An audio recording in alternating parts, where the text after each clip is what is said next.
Hi, I'm Ralph Preston. I run Stroke Buddies, and every Tuesday we have these stroke survivor support meetings, and we try and bring you some valuable information for your recovery.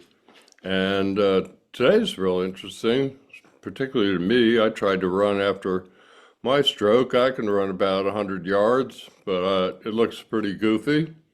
My opposition's all off. We've got Mark Ford, who's a recovering stroke survivor, since recovery is kind of a lifelong process, but he's pretty far down the track, so to speak, because he's managed to go from the wheelchair to running ultramarathons, something I didn't even do when I didn't even run a marathon. I ran 5 and 10Ks when I was running.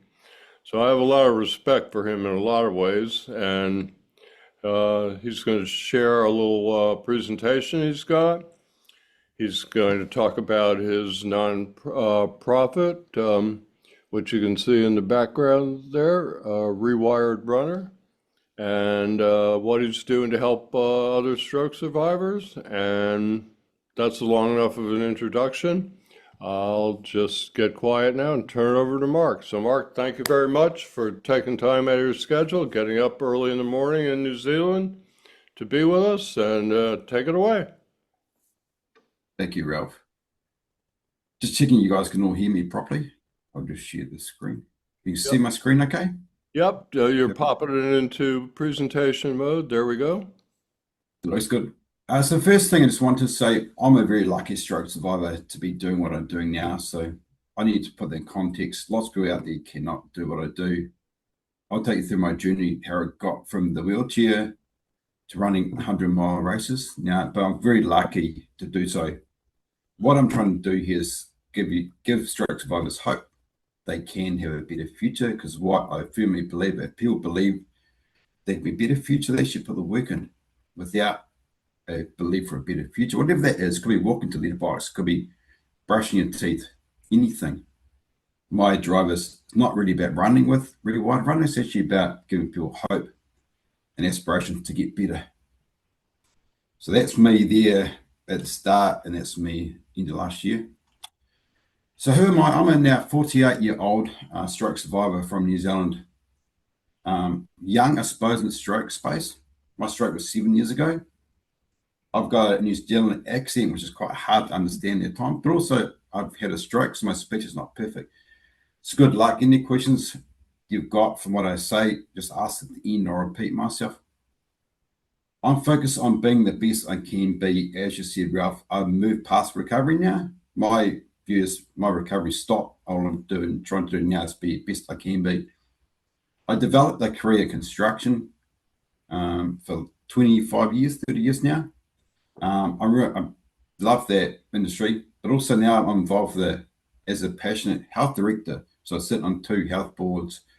One of them is New Zealand Stroke Foundation and National Stroke Charity. One is a large private hospital.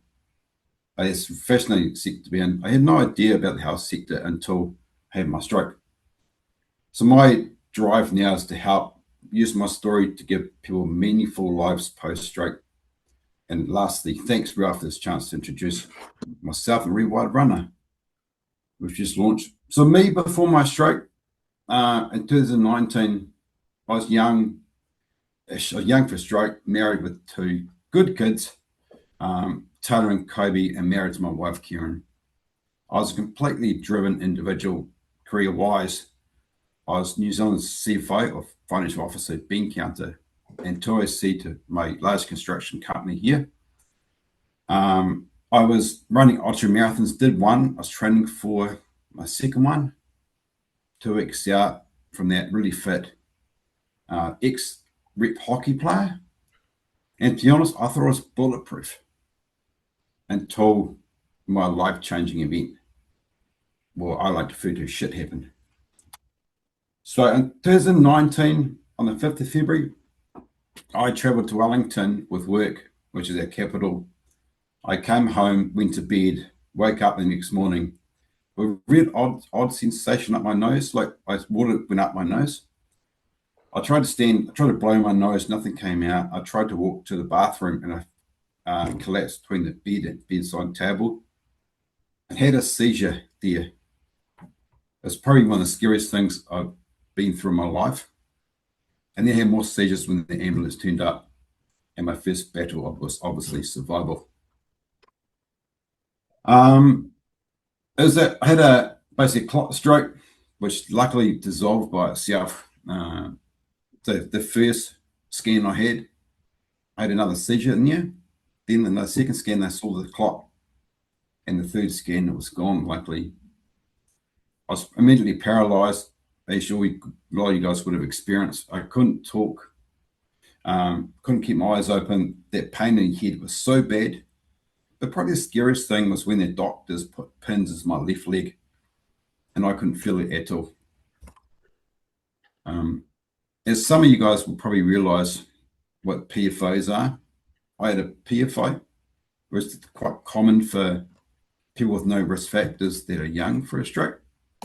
And that clot bounced between my two chambers there, left-hand side. On the right-hand side is the device inside my heart now. That's 18 millimeters wide at its widest point. And it works like two umbrellas pulled together to block the hole. I've had that hole checked with by my cardiologist 3 times now, and it works perfectly. I asked him, what happens? Do I have to worry about this? He says, Mark, don't worry about that. If that moves, your whole heart disintegrated. So that's good to know. So basically, I was lucky enough to be a stroke survivor that they kind of found the cause and they could kind of fix it. Well, they did fix it. So before I get to recovery, I just want to share 2 things I share with other people I normally present to about neuroplasticity or adaptation, and then how lucky I was. So as you guys know, we've used to have this really efficient brain that went from left to right through it, but now we've got this damaged bit. We've got to rewire around that damaged bit. We've got, I like to refer to that as like it's like walking through a grass field for the first time. Everything we do is hard. You're pushing against the grass. It's just a small track there. When you do it 10,000 times, it becomes a bit of a dirt path. You do it many, many times, it becomes a beautifully constructed road, and life becomes easier. But without those repetitions, you don't ever get to a dirt path or even something that resembles a road. So that's kind of one of the things that always stuck with me. Everything I did the first time was hard. The more I did it, got easier. The more I did that, got even easier again. The other lucky thing I had is my clot went into my brain and broke up. So it came in, hit a major artery and started to break up, went out to the 2 corners. There, that picture, that's not my real brain. And it damaged the 2 bits out on my right hemisphere that controls my left-hand side, and my prefrontal cortex that affects some of my, I suppose, emotional and speech at times. My neurologist told me if that didn't break up, I would have either been dead or completely paralyzed. If that didn't happen, I would basically not be able to communicate at all. So even though life sucked with this, and it did suck, I still consider myself lucky-ish. So I had to relearn some quitty basics, which lots of you guys have done. It's always easier to explain this to non-stroke people who don't have any appreciation for it. So the first thing, obviously at hospital, don't die, don't have another stroke. Lucky enough to do that. I still recall the first time I had a drink of water and the water went straight out the side of my mouth onto the floor. I said, what the heck? Probably like you guys, my vocal cord wasn't closing properly, so I couldn't swallow food properly for probably the first year. I could swallow very quickly. Went the 3 or 4 days I was back on solids, or maybe a week. But for a good year or so, I was always coughing and spluttering because my vocal cords weren't closing properly. I managed to get myself back to solid food, which was such a cool thing. Because in those early days, they were crushing up my codeine into my mash food. And I'll never forget that taste, even today, having codeine mashed up into your food to help with headaches. I still recall, luckily within, I think it's about 3 or 4 days, my legs started coming back. and remember trying to walking down the hall, complete left-hand side neglect. I was walking into everything on the left-hand side. And my wife used to walk with a doctor used to walk with a lead on me to stop me walking to things. My balance was shot, like most of your balance is shot up a stroke. That cross center line stuff is difficult, but it got better over time, by particularly with the running in the trails. Anything I did that stretched myself managed to correct my balance. I fell over a few times. Luckily, most of those times I got back up, only losing skin. And just like you guys, about a third of us have, or more than that, have massive fatigue. So in those early days, I remember getting up. I've lost a bit of my brain that does geospatial stuff, so I couldn't work out how to get myself dressed, how to put on a jersey.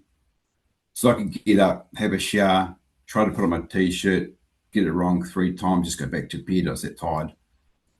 For the first 18 months, I sleep every day like a toddler. And I like to refer to us when we have strokes, we basically become toddlers again. Everything has to be rewired and relearned. And that's so exhausting. That's what creates fatigue for us. And also, it's not as efficient. So sleep during the day for my first 18 months became so important for me. And then I went home, and that's where the real relearning starts, I believe, because that's where we spend most of the time recovering. Continual adaptation at home. So my life looked like this. Had physio, had speech, psychology, exercise, rest, parenting, exercise, repeat. So in the early days, I would go for a walk with my wife. My arms would both move like a train together. And my firmest belief, if we do action that gives us consistency, we see progress that builds belief, we do more actions. We can't wait for motivation to turn up because our brain is, everything's so hard. Motivation is difficult. We've just got to do some action that creates progress and belief for us.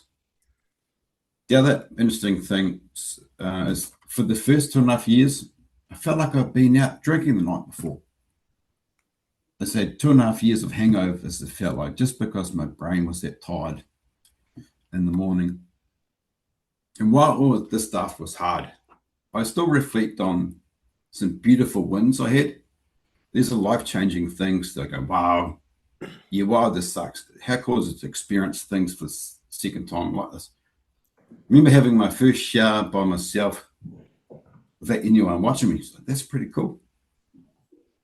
Going to the bathroom for the first time. Going for my first walk for the first time. Finally working out how to put on a t-shirt the right way around by basically having a hack, which I still use today, by lying my t-shirt flat on the bed or flat on the floor. So when I put it on, I know which way it goes on. How to put on a shirt, because I work in construction still. At times I've got to wear a shirt. Doing up my shoelaces, it's pretty cool. Moving away from our lovely toast board with nails on it, with my left hand slowly got some movement in it, I could hold the toast. Using some knife and forks. Kind of, I wouldn't say very good at that, but I do use a knife and fork. A funny experience about learning to drive. So in New Zealand, to get your license back, which I had to have 12 months stand down because of my seizures. They're probably good for the other drivers I did.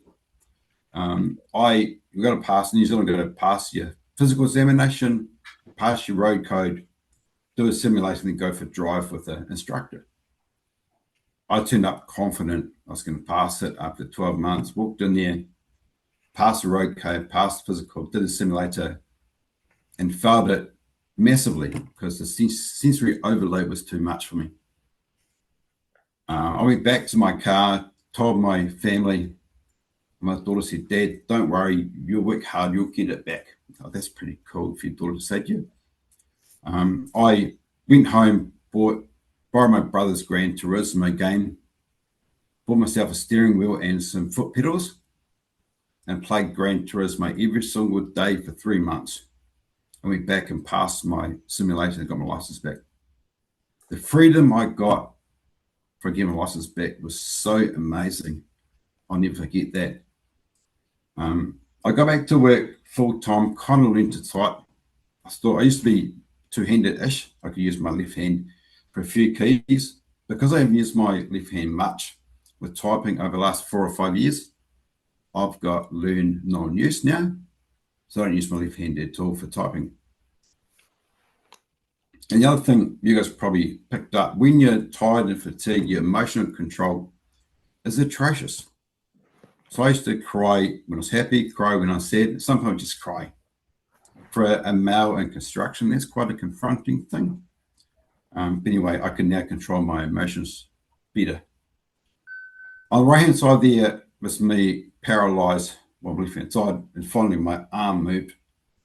That was over about a long time using electrical stimulation on my shoulder, then my wrist, then my fingers every single day. They create that grass path and then they become a dirt path. I wouldn't say it's anywhere near a motorway now, but I can do things with my left hand that's functional. Let's grab a drink of water. So before my stroke, I was very much a career-focused person, right or wrongly. And I was driven by how this defined me to myself. I went through a constant growth in my career to basically 2OC of a large company here, see a chief financial officer looking after Fiji at 37 years old. Then I had to turn around and learn how to speak, walk, get fed drugs again, to build myself back up to be a general manager now at the same company doing international trading.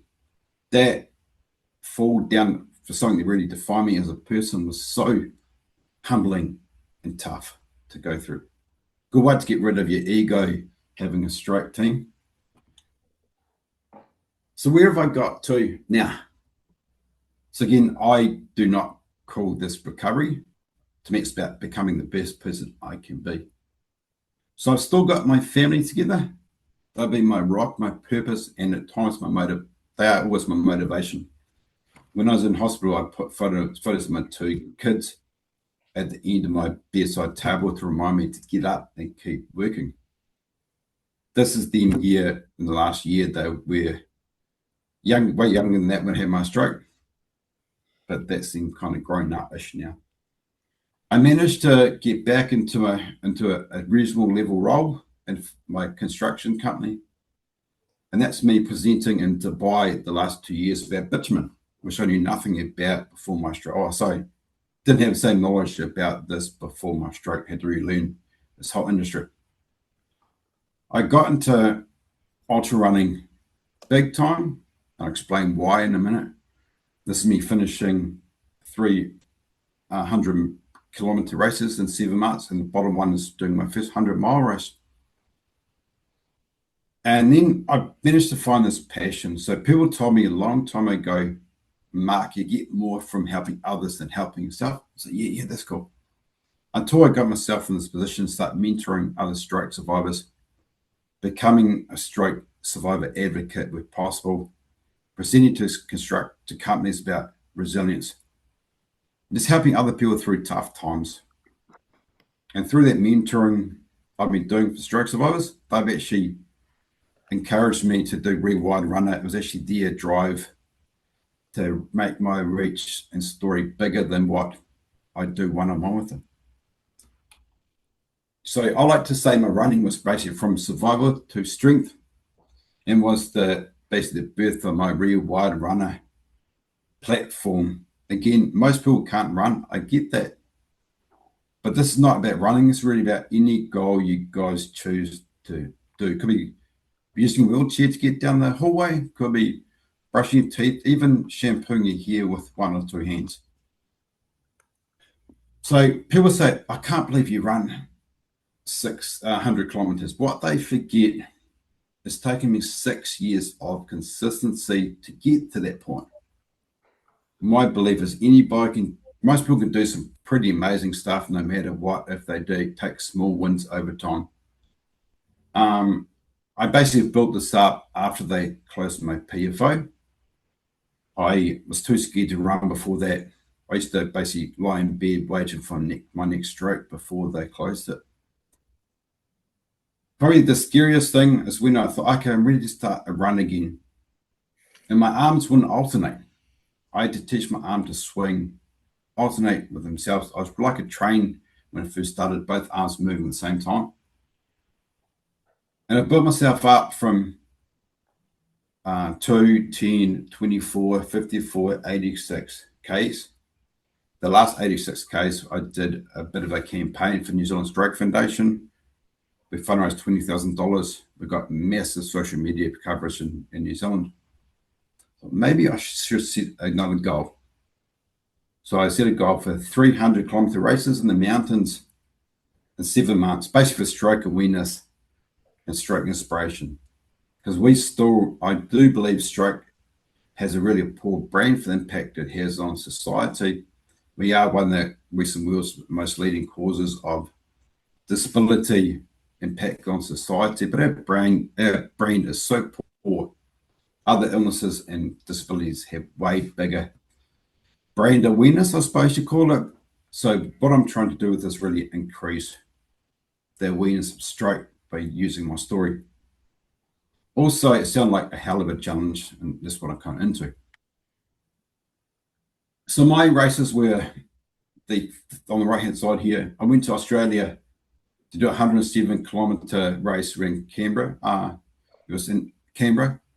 Went across Australia's highest point at 2,400 meters. I finished mid-pack, which is always my goal, to be average amongst normal people. That's pretty cool. In this race, it poured with rain. We got stopped for 2 hours because of lightning and hailstorm halfway through. Next one down was Tawera in New Zealand, 102-kilometer race. This one was harder because it's mainly runnable terrain. I finished again at 15 hours, this one, mid-pack. The one above was 20 hours with the rain delay. Then the one at the bottom is back in Australia, easy 100-kilometer race. This is why it's easier. It's got over 10,000 steps in it. It's got ladders in it. So going down ladders with one gammy left hand after 15 hours in the dark is a hell of a challenge. But we got it done. Again, I finished mid-pack of starters. And then bottom left-hand corner there is me doing my first 100-kilometer race. 162 kilometers, 30 hours it took me. Again, I actually managed to finish in the top third of starters in this one, which is pretty cool, I thought, given where we've come from the wheelchair. Of all these races I've done, the most incredible thing is got over 200,000 views on social media. But I also found more in me than I thought I had. So these never broke me, which is kind of crazy. So I'm still searching that limit. I'm not sure I want to find it anyway. And this kind of got me into my Rewired Runner concept. As I said earlier on, I've been mentoring some people now for a few years. And the feedback has been really positive from that. I mentored a guy in your country, America. He said, Mark, how do we take your story bigger? How do we help more people than just me?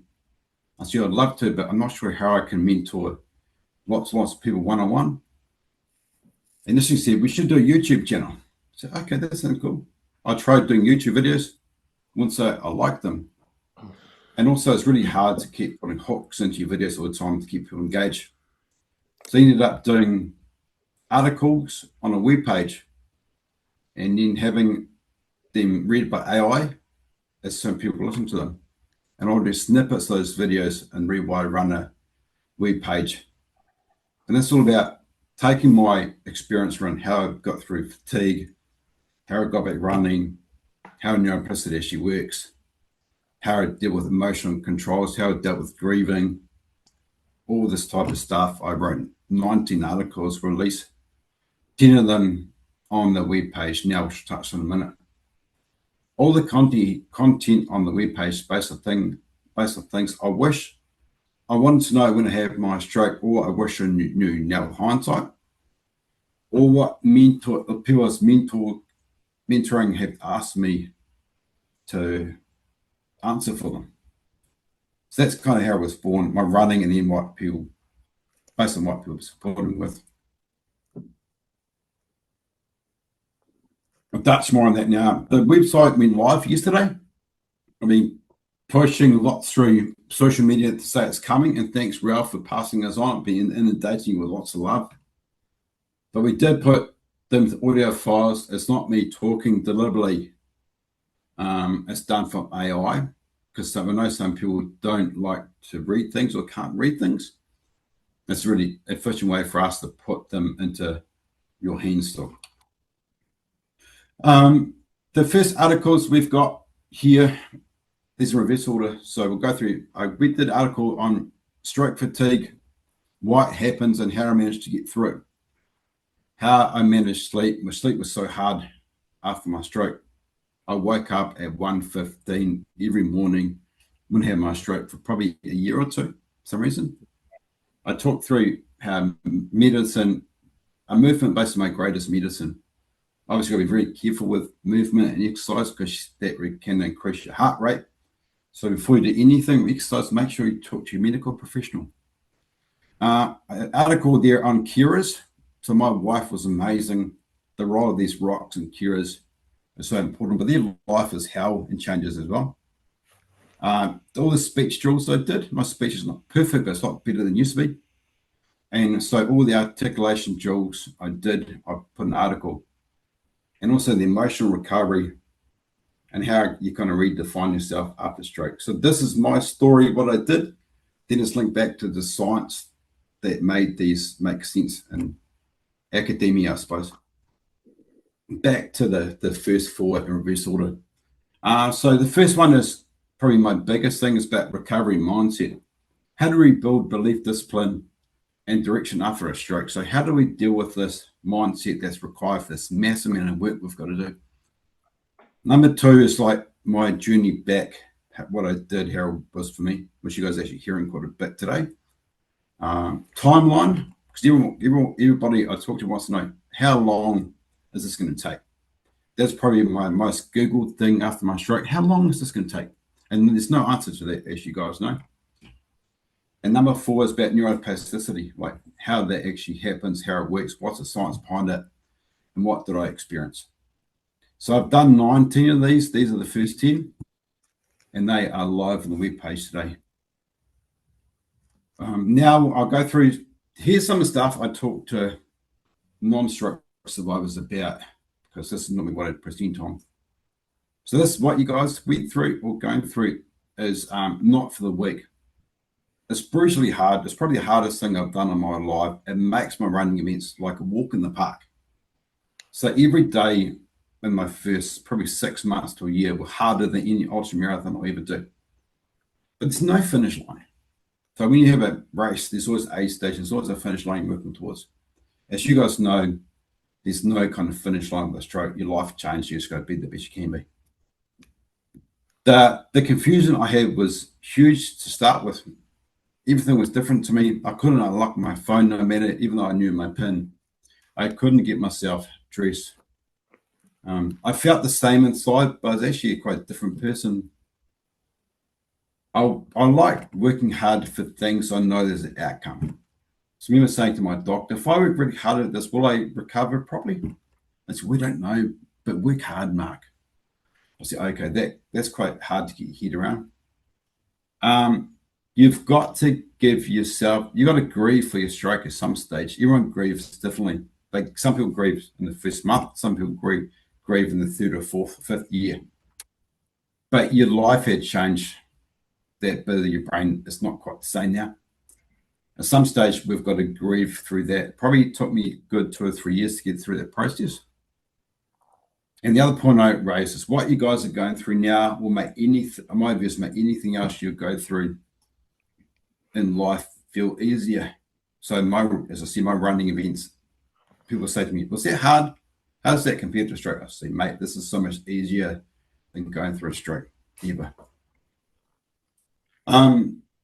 Some points for you guys. I thought about what I do like when I mentor people is I can say, this sucks and this is hard.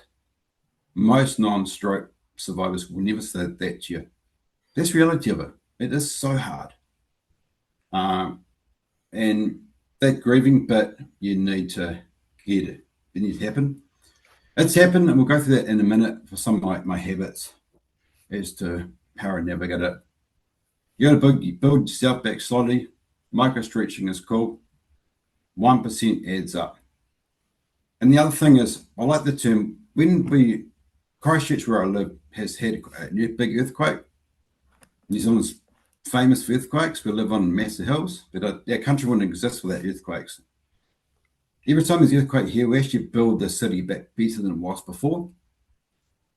Stroke, when you I had my stroke, it's a bit like an earthquake. I decide how to build back my future and how do I build that back better or more purposeful than what it was before. I was 41, so I was young. I was very lucky to get different perspectives in life at 41 about what's really important. There's probably other ways to do it that's easier than this, but I got that reinforced on me. It's actually quite a cool and beautiful thing to get a wider perspective on life at that age, not when I'm 60 or 70 finished work. Don't give up, guys. Don't become idle. It's all about that rewiring, and it's a hell of a long game, as you know. I now go through some habits that I've kind of created to articulate the way I basically put into practice or learned over the time. So the first one is living in the now. As you probably know, before you stroke, you got this ability to think lots. You can think about the past, you think about now, you can think about the future. That's fine. You don't even think about it, your brain just works. When I had my stroke, my ability to think about stuff become basically a third of what it was, or least before. So I couldn't worry about the past. What did I do wrong? Why did this happen to me?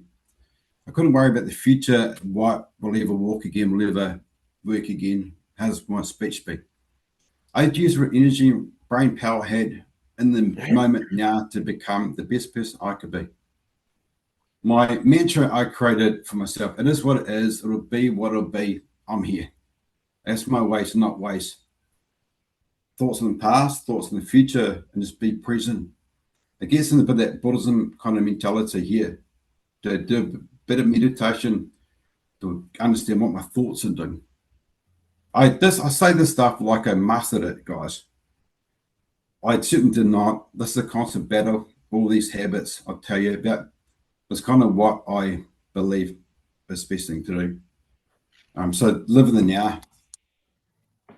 Similar to that is this old victim mentality, which I certainly bounced in and out of the whole time. You're not what happened to you, but our goal is is what we choose to become. I had to stop asking why me and start asking what now. My victim story, she's telling myself, he's drained all my power. My survival story is saying, well, here's what I could become, creates all my momentum. I rewrite my own story. So I couldn't control what happened to me. It wasn't planned. I could just work out how it impacted me to become a better future, which is kind of what I'm doing with you guys now through Rewired Runner. The other point I learned is this micro stretching. So as I said before, we've got all these small pathways. We've got to create these small pathways and then grow into bigger ones. If we do this too much, we basically stop and have 2 days in bed. We've got to find a way to slowly stretch those pathways. At 1%, 1% is probably too much. Because in 30 days, you're 100%. 100 days, you're way 300% better. But even 0.1% gains a day are massive. And fatigue is part of rewiring. So every time you do work like this, it's tiring. Fatigue is not always bad, as long as you don't need to get too far. You want to stretch yourself and not break. I just thought, it's called my 70% buggered rule. It's not a word I'm always saying there once on YouTube. And that's if I wake up in the morning only 70% buggered, or tired, that's okay. If I wake up 80, 90% getting worse, I start pulling back my recovery. But my 70% level of fatigue was probably okay to keep pushing that level. The reps build neuro pathways, you guys get that. I used to, when my left hand came back, I only went through resistance. So I had to, if you push against my arm will move. Without that resistance, I didn't know it was there. So I had someone push against my arm, and then I put my hand into a rice bucket, get resistance. That rice bucket become foam balls, beads, and then I could do it without it. I read that Fox and Socks book to my kids about 1,000 times. Every night, my kids used to laugh at me, not in a nice way, as I learned to say words again properly. But that's micro stretching and just keep getting this tiny percent wins because it makes a massive difference. And the only thing with that is you need to rest. And that's when those neuro pathways happen, obviously. That's when all those new connections happen to make us work. Sometimes you can work your butt off, feel like you're getting nowhere the next month, the next week. All of a sudden something happens that moves you forward. Most of the stuff happens when you rest. As I said, I was like a toddler for 12, 18 months, had to rest every day. I then replaced it with a thing called Yoga Nidra, which is actually available on YouTube. Basic guided meditation. That 20-minute Yoga Nidra became my hour sleep. So that was kind of the process. Like, remember, rest is important and fatigue is natural with what we do. And the other thing I learned is the recovery wave, which you guys all know on this call, I imagine. I made progress, but it wasn't a straight line. Underlying it was kind of an upward direction. But those up and downs are such a mental challenge, I should say. At my peaks, I thought I was invincible. At the downs, I basically borderline on being depressed. So how do you manage these things? I kind of learned that this Buddhism principle that this too shall pass. So if I'm feeling super high, don't get too excited, Mark. It will come down. If it gets too low, don't worry, Mark. That will come. It'll get better again. I actually started becoming scared of the best times, knowing that they're going to pass soon, which is sounds like not a good way to look at life. It's kind of this will pass, Mark. Just calm down. You've got more work to do. This is such an important thing when you're running events as well, because sometimes you feel like amazing in your race and you don't go faster because you know this is going to end. And sometimes you feel absolute rubbish. You don't know if you're ever going to get these K down the road. So don't panic, Mark. Just keep moving a step at a time. As I said to you guys earlier, this is basically my mantra. Action creates consistency, gets progress, creates more belief, creates more action. Do not wait till you're motivated, because it's really hard to be motivated when you go through a stroke because your life changed.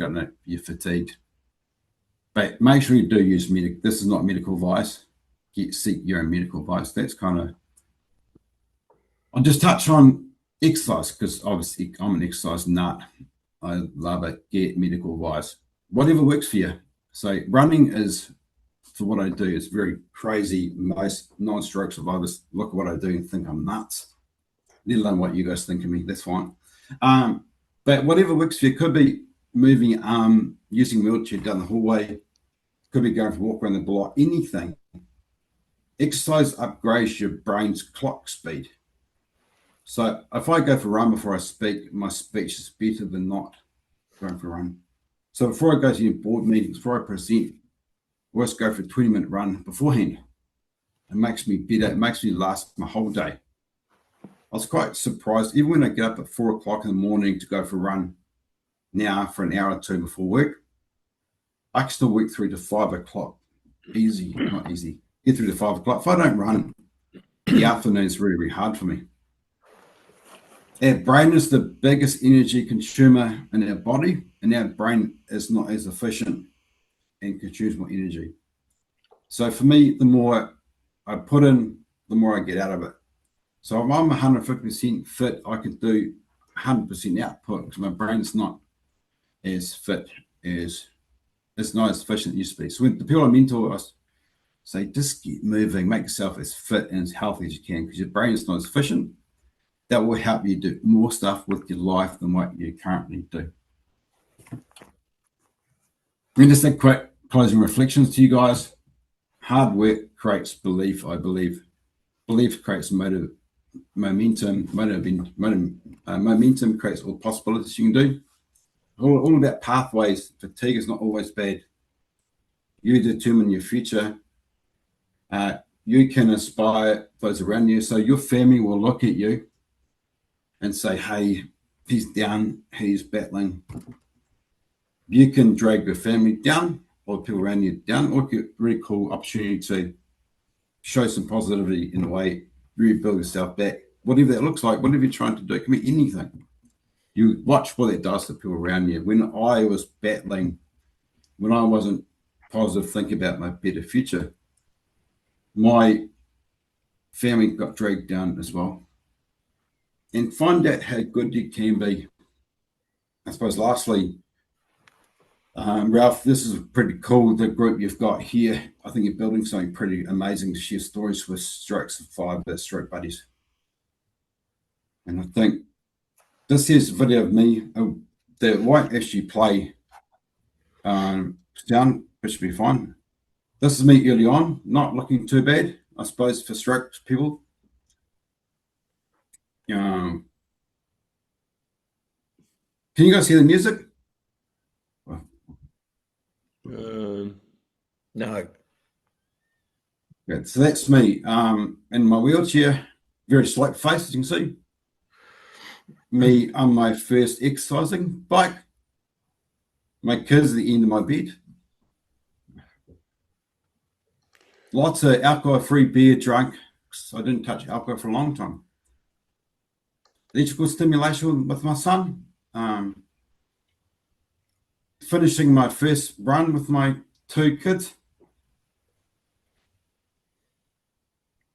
The longer run.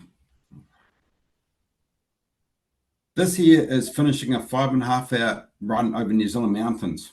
I do not recommend this for a stroke survivor. It's pretty crazy. Balance-wise, it's brutal. See, my left hand doesn't quite swing still.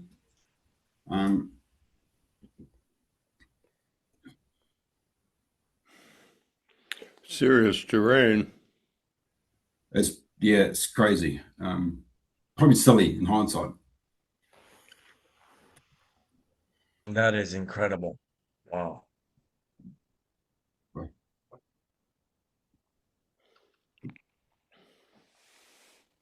That's the race. Sorry, that was me and mine. We're very, very lucky compared to most stroke survivors to get that. I'm just trying to go through their journey. Next year, I managed to qualify for this crazy race now as the ultra runner with the top runners in the world. The top World Series final in France in August this year. I'll be in this crowd at the back there, way back, because they were elite runners in the world in the front, basically the fastest runners there are. I'll probably be back in halfway back their line at least. 172 kilometers around Mount Blanc in France. 10,000 meters of climbing at altitude. We spent 20 odd Ks above 2,500 meters. It starts at 6 p.m. at night. So we'll go through a few days of light that night, that day, that night, and the next day. I used to dream about this race. Probably explain a bit about me. I dropped it for 5 years, thought it was ridiculously impossible. And last year I got invited as an adaptive athlete, as a stroke survivor.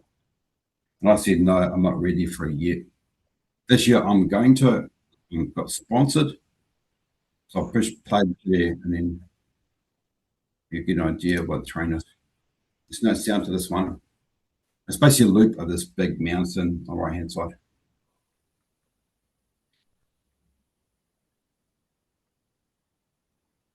So it'll go dark soon. That's because we've got the first night. The finish rate, DNF, they call it the not finish rate of this race was about 35% this year because the cold weather come through.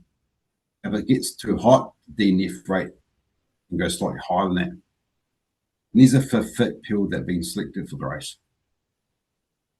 So follow us, see how I go this year. Should be interesting. I can finish mid-pack as a stroke survivor. That'd be pretty crazy. But I mean, as long as I finish, I'll be absolutely stoked with this. Soon into the second day, I will go through one night with sleep deprivation. My first 100-mile race I did about 3 a.m. in Australia.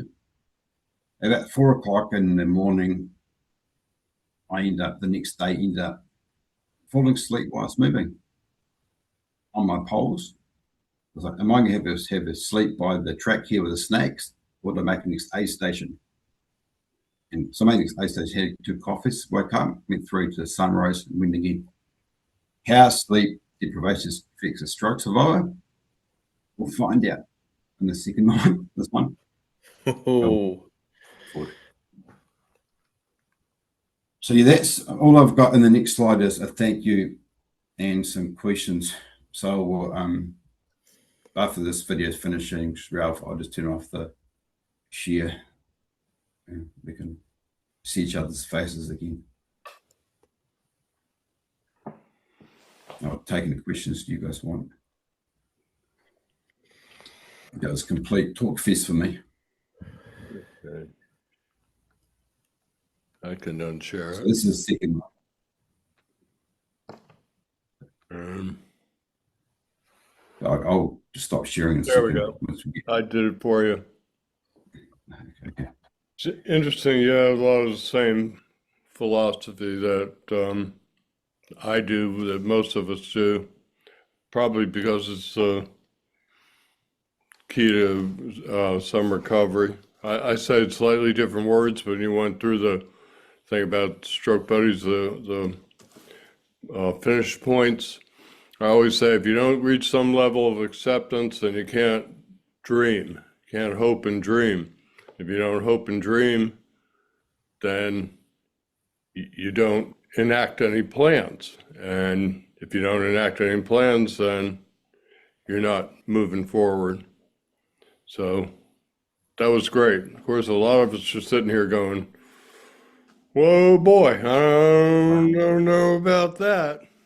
Like I used to run 5 and 10Ks. I never thought about running a marathon. I was doing it to be healthy, and I competed in some triathlons, short triathlons, not like Ironman. They were fun and they kept me in shape, and I can't imagine doing an ultra marathon. I can't imagine doing one that starts at night, so you have 2 nights. I can't imagine one goes up to the highest point and back, or running over those rocks. So anyway, I'm sure somebody's got some questions. Where did I've got a question. Yeah, I was gonna say where did I've got a few questions, but the main one is, when are you going to mentor me, Mark? That's the main one. You reach out to me, mate. The hardest thing, the biggest thing, I love mentoring people. I think I get more from it than the person does, because it makes me feel amazing. The hardest thing is who I mentor, because my time is not, I work a full-time job, I run, I've got kids, I've got Rewired Runner, I'm a director. But I love it. So it's about finding, a few people reached out to me, I mentored them for a couple of sessions. There's no motivation to get better in them. That's a good time to come back. It's actually come down to the person. So reach out to me if you want, Jay. I'm happy.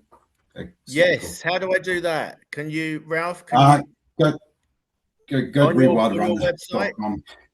Yeah. You go to Vicky's, because basically Vicky runs the web page for me. Vicky is, I believe, a mentor for 3 or 4 years. Used to work with her. She's medically retired. She manages Rewired Runner as a day job, in a way, unpaid day job. out of love and passion. So reach out to her. She'll pass on my details. But Ray's got my details as well. Perfect. Yeah. And when's this race next year in France? Because as you In know, I'm in London, August. so not far. It's in August. So In August. August the 28th, I think, in August. So, yeah. Right. I wouldn't say What's it called, the race? it's called UTMB. UTMB. UTMB. Jay, I can do anything, but I was muting somebody to get rid of background noise when that was going on. You mentioned me. And while you're thinking about what it was, doing anything, Mark, I'll get the YouTube channel from you so we can post it underneath the video and people can go to your YouTube channel. But I'll get up with you about, I'll put all the stuff you've already given me, and if there's anything else, we can post that there too. Thank you. Yeah. Well, I think, stuff. it's a valuable resource.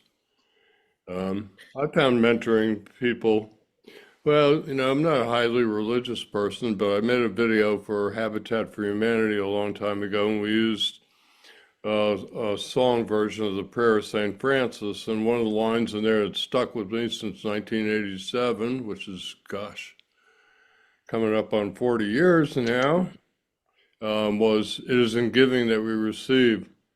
When I started doing this 10 years ago, I thought I didn't see anybody else around doing it. I thought, well, I was one of the only people that wanted to give back. But as the community online communities have grown, I'm not surprised. There's quite a number of people that feel like they want to make it easier for the next person. So that's what you're doing. That's what I'm doing.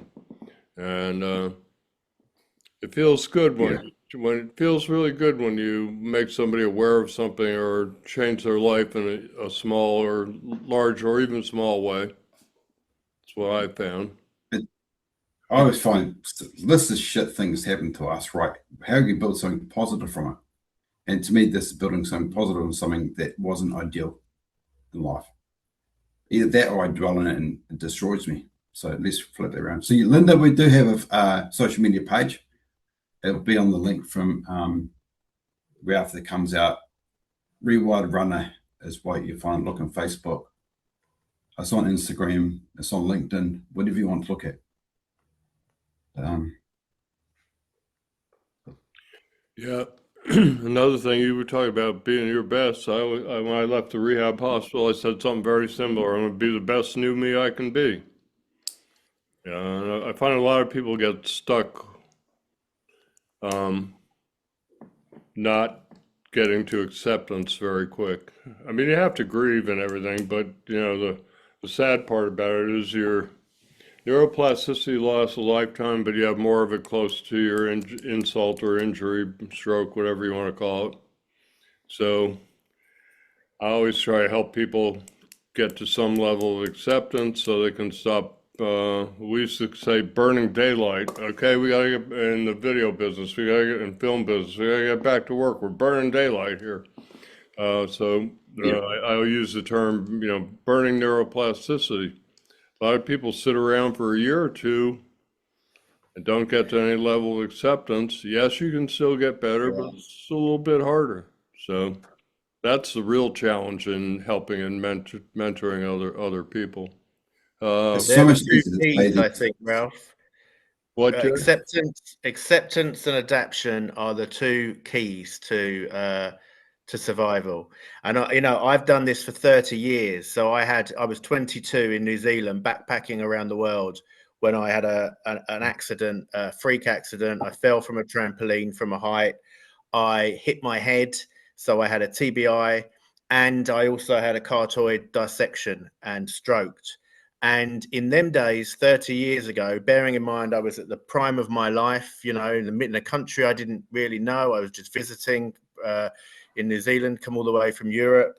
And in them days, they said to you, when we talk about neuroplasticity now, what you're going to be like in about 18 months to 2 years is how you're going to be for the rest of your life. That's what we were told back then. This idea of neuroplasticity didn't exist.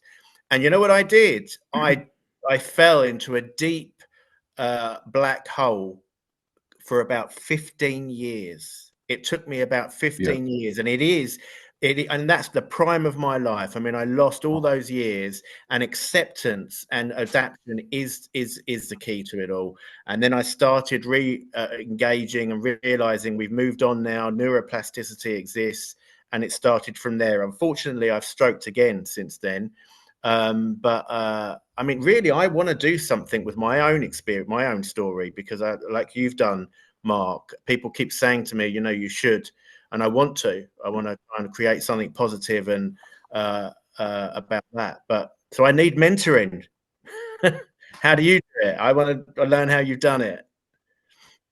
Well, they didn't, about 40 years ago was when they started changing their mind about neuroplasticity. They'd still, at least they gave you 18 months or 24. Some, the nurses don't say that. So older doctors still say that sometimes. What they're talking about is that spontaneous healing period of 6 months. But that doesn't mean the doors slammed shut. So thinking has changed on that, although neuroplasticity hasn't. It's always been there. So Muson, you had your hand up, so I do, yeah. why don't you Thanks, go Ralph. Mark, oh my God, dude. It's like, I mean, you took this thing to a different level. Like, I can't even comprehend right now still. But I have a technical question, based on your experience. You know how they say, on neuroplasticity, and your brain, stressing your body and your brain out.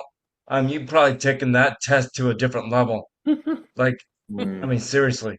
But they say, you need to limit that and watch that, your cortisol level. Um, Yeah. do you think that helped you or made it slow your progress? Because, I mean, does that make sense what I'm trying to ask? Yeah, I think so. I'll try and Yeah, answer it and you tell me if I got it right or wrong. sure. It's such a fine line between going too far and going not far enough. I went over that line with exhaustion a few times. Realized my wife said, go to bed, you can't talk. You're a mess. Okay, learn from that, go again. It's such a fine line. But what I found every time I did that, the line got a bit higher up. So as long as you don't get medical advice, you're not going to put your blood pressure too high. You can find that line, I could go to bed for the rest of the day, find it again, and a week or two, realize, shit, I've gone too far. That's just the fine balance between finding it. And then what you guys are seeing today is 7 years worth of work of getting fitter, doing the stuff. It's not like I nailed this. I failed so many times. It's so much easier for me to present all these habits, my recovery, than actually sing it in live, because all these habits it's easier to say them than do them. I actually went too far quite a few times and then realized, shit, it's too far, I come back. It's just such a fine line between pushing that too far and learning and growing. I realized though, fatigue is okay. You got to accept it. That means your brain's rewiring. You won't never get rid of fatigue without going through fatigue, I don't reckon. Again, not medical advice, consult your doctor, don't go too far. But that's kind of like a toddler has to go to bed because they're rewiring their brain. Sadly, that's what we're doing as stroke survivors, I believe, in similar terms.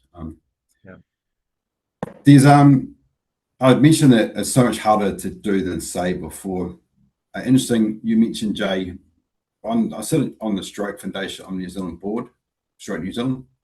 Our last chairman just stepped down after 12 years. He's not just in New Zealand, one of the leading ones. In 1986, when he used to start in the business, you had a stroke, you went to bed. If you woke up and started to show some positive signs, they rehabilitated you. There's an 86. So we've moved so far now with thrombosis, clot retrievals, understanding neuroplasticity. There's just quite a different understanding of stroke now. We've come so far. And the other person asked that question about walking from running. Yes, completely. I used to walk every single day, once or twice before I even started running. And when I started to run, realized my arms and we used to walk, alternate, swinging my arms like a marcher to learn how my arms should move. So everything was gradual, walking, probably got up to 20 or 30,000 steps a day before I got into running. Just walking and start with, I used to walk by myself, then I walked the dog, which is fun. We had to pick up dog shit with a left hand. Anyway, I learned that. We walk with the dog all the time. All those things we're just learning. We managed to build it up over time. Hopefully, answer your question that popped up. I thought. I think you did. I mean, yeah, there's that fine line of like just stress testing your body where Yeah. you know that limit where it completely peaks and stresses you out could benefit you in a sense Yeah. of neuroplasticity. Yeah. I would also don't panic when you do something for the first time that breaks us. So the first time we go to dinner, first time we go to a restaurant, first time we go to work, first time we do anything, for me, it always broke me. But the second time, that was a little bit easier. The next time was a bit easier. So that first time sensation for us stroke survivors is so immense. So that's, yeah, we probably get the same. Everyone probably feels the same thing. My son, I asked my neurologist about, I don't remember, 3, 4, 5 months in when they do a second scan and basically release you. I asked the question in terms of brain, not in terms of legs or ultramarathons. And I'll tell you what he told me. I was going at 10, 12 hours a day, every day, and I was concerned that going that hard might not be a good idea. So I asked him, and so we discussed it for a while, and ultimately what I ended up saying, I asked him, well, how am I going to know if I'm going too hard? He said, your brain will stop you. Now, it does not deal with the whole, muscle fatigue stuff, because early on in recovery, you tend to compensate, and you can overwork your unaffected side. Actually, a lot of times you certainly can overwork your affected side.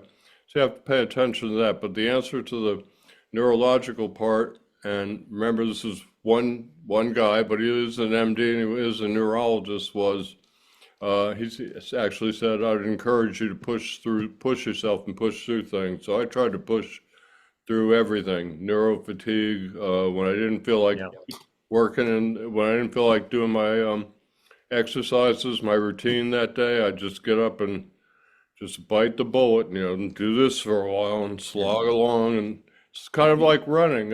Every time I ever ran, first quarter mile or half mile, my brain was saying, why are we doing this? Let's stop doing this now. But then Mark will tell you, you get into kind of a rhythm at a certain point, and all of a sudden it feels good. So I encourage people to push themselves mentally, at least as much as possible. I fought against everything that was holding me down. I have Yeah, a one quick of the question. oh, go ahead. Sorry. I'm Go sorry. ahead, Julie. I'm sorry if you already covered this, but I was having trouble with an echo in the beginning. But I was a previous runner when I had my stroke 2 years ago. I ran probably 35 marathons. And I tried running again. I got a special brace last year to help with that.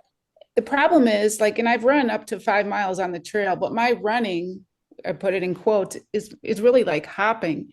And I know it'll never look like it used to, but I can keep going and I'll keep pushing myself mentally, but I feel like at some point it's dangerous. I'm going to fall because it's basically hopping on one leg. And so, Mark, I'm interested in hearing, you rewired your brain, but does your running look more normal now? I can't move my left arm at all either. So it's like permanently strapped to my waist when I'm running, hopping.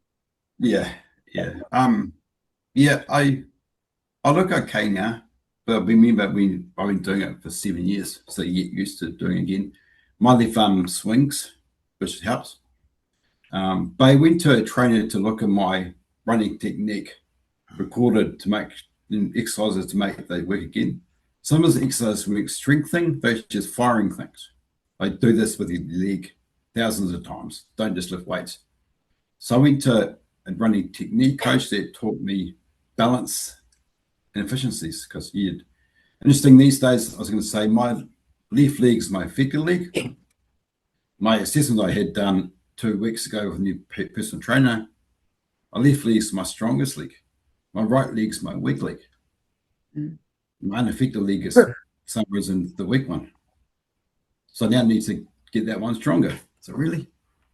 So I did go to get some expert help, look at my technique, getting that balancing right. Because you do run wrong, you can actually load your hips. That can create some issues for you longer term. Right. So I mean, I know what I'm doing wrong. I just can't make my leg do it. Yeah, it's just, I think you can. I Do you don't know. think if So you, get some you think advice. the repetition, just your body adjusts from the repetition? Yeah, it does. It does. On my personal belief, it does. And also just weightless activities that the activation work gets muscles firing again. Interesting story. When my left arm came back, I got excited, started doing press ups. This is cool. I can do press ups now. Then I got really sore my shoulder, really, really sore. I said, what's happening here? Went to physio said, your scapula's not working at all. You're compensating for this by using these muscles. These muscles, you need to stop, do nothing for 3 months, get your scapula moving. Then you go back to normal press ups, easy press ups, then proper press ups.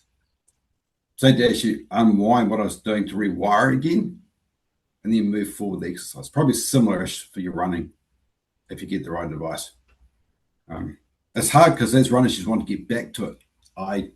That's the hard thing. But it's addictive, isn't it? If you've done that many marathons, you've got the bug, and it defines you as a person.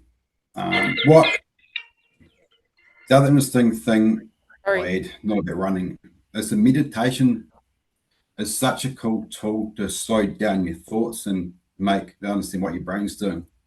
So that mental energy for us is so limited. So when I did my recovery, I did lots of meditation. At that stage, I used to buy apps on my phone. They're all now on YouTube. They're all free. If you got an AI tool like ChatGPT, you can ask it to give me a meditation for 20 minutes to help me calm my mind. This is what I'm feeling like. It will design your meditation to listen to. It's basically free-ish. So you can, the other thing I was going to say about running and walking is I am unique. I get that. But your hardest run you do is the 5Ks. Once you can do 5Ks 3 or 4 times a week, you're over the hump. To get from I reckon it's harder to get from the couch to 5K than 5K to 100K, in my odd opinion. That first 5K from the couch, there's so much rewiring strength work that's required. It's really hard to do. But, any more questions? Is Ralph still there? He's disappeared off my screen. Yeah, no, he's there. Oh, one thing I was saying right before Julie got was that for me, one of the biggest benefits that I've been encountered is that, I don't have any neural fatigue. So reason why I was asking that question is because, I was sick for the last week. I was sick for 4 to 5 days. Then yesterday was my first day back to my regiment, getting on the Yeah. bike at the YMCA. And I tested my body and see if I could get back to my baseline, for example, and push myself to do 8 miles coming off of a sickness from a Yeah. very, a pretty decent cold. And I pushed myself and pushed myself. I was like, maybe I shouldn't push myself this far. Maybe I should have just done 5 miles, but I pushed myself to do 8 miles. And I could have probably kept on going, but I guess I was like, you know what? I wonder if this is bad for my recovery, pushing myself this much. You know what I mean? So that's why I asked that question. That's good. Just don't take my advice as medical advice, please. But Yeah, I certainly, know. I don't believe so.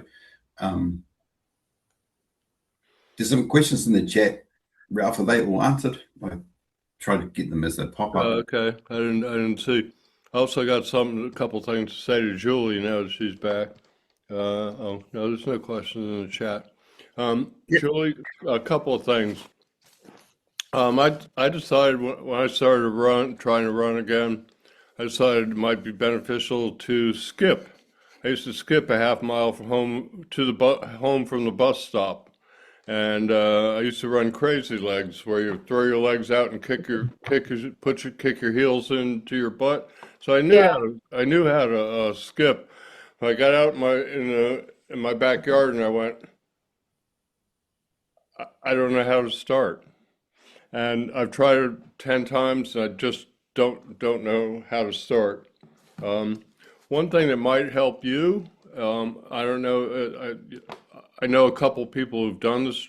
Jenny Golder started running again at about 17 years in, and she's now 21 or 22 years post-stroke, and she's run a couple of half marathons.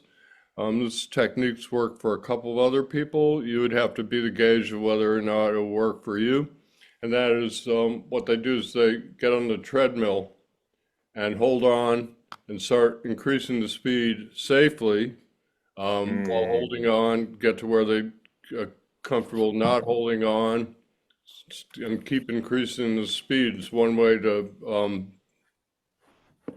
build it up, so to speak. And the third, go ahead.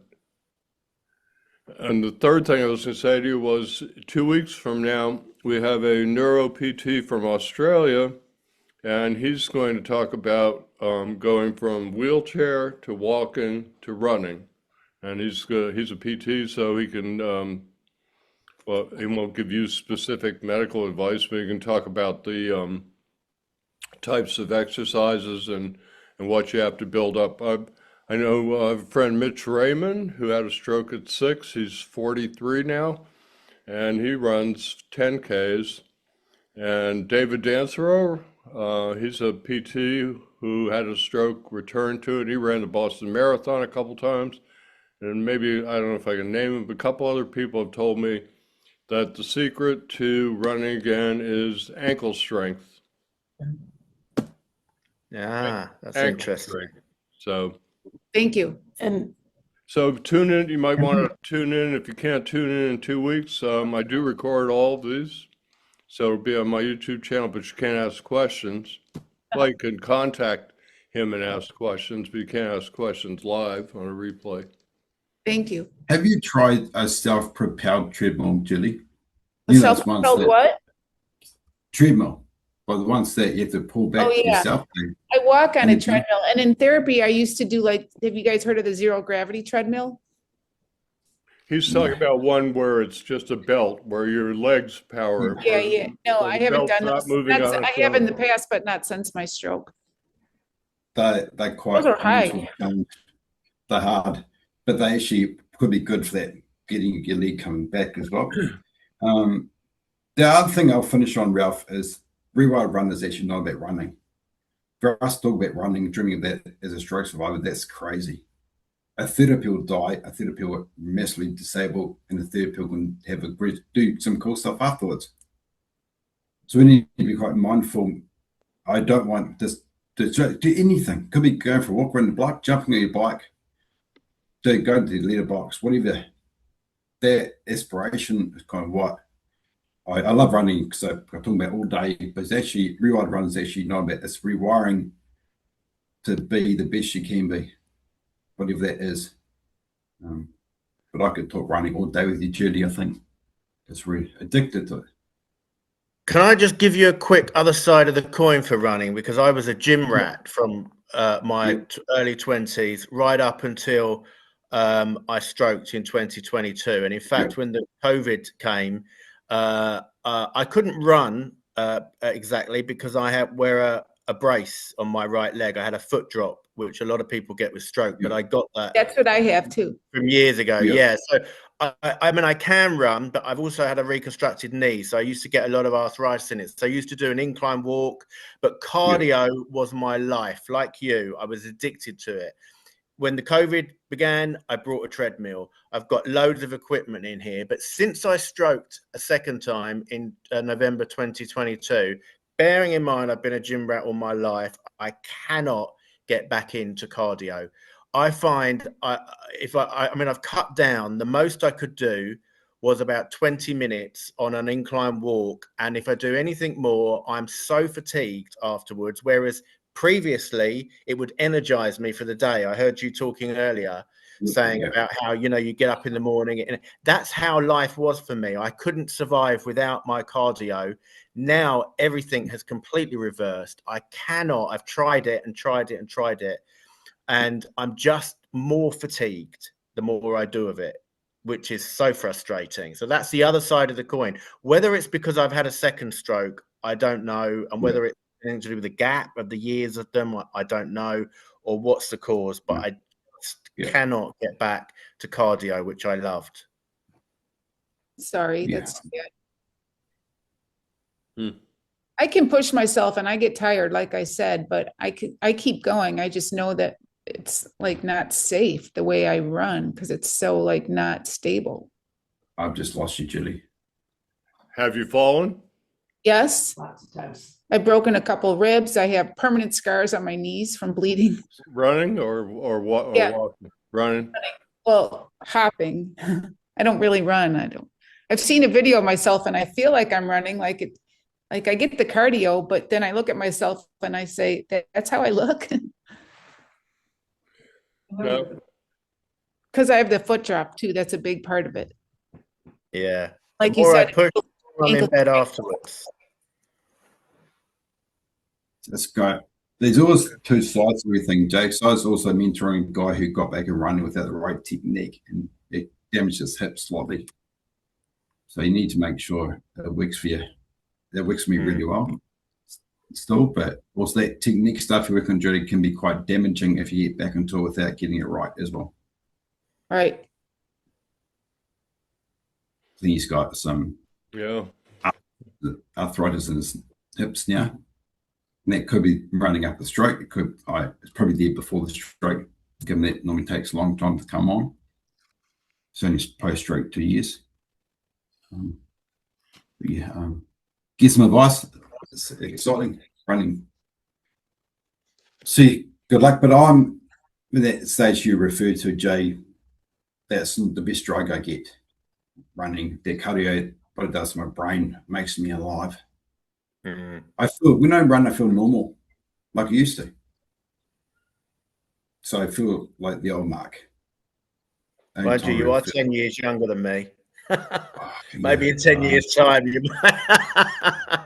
Yeah, I'll tell you what, it's not getting easier. But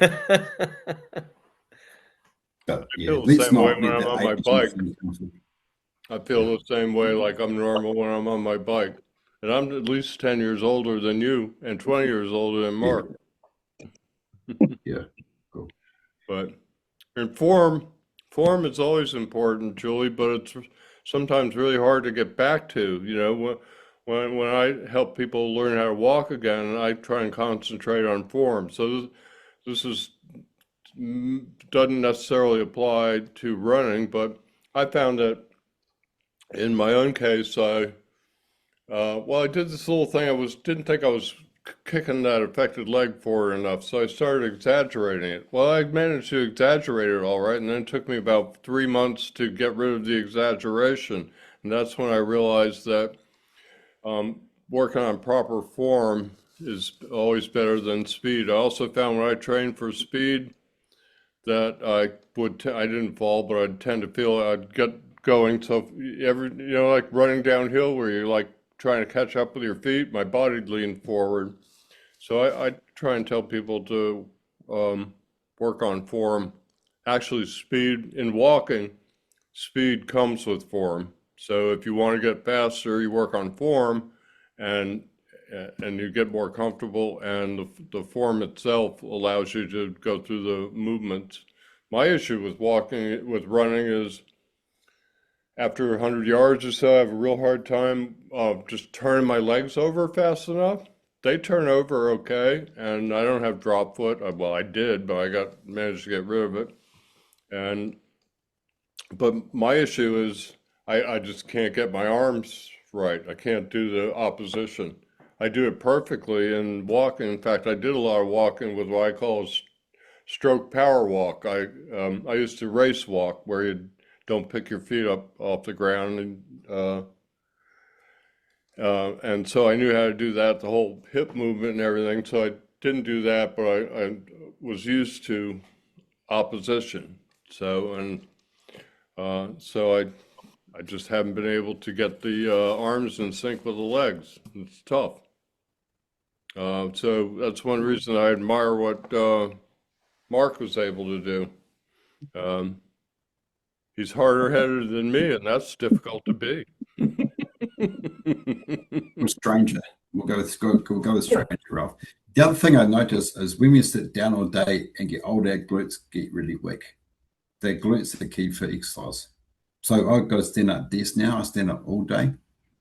That's making a massive difference to my running, ITBs, strength, glute strength, agility as well, just by standing. So if you're in a wheelchair, I don't know how to do that. If you're at home, find a way not to sit down all day and then be active.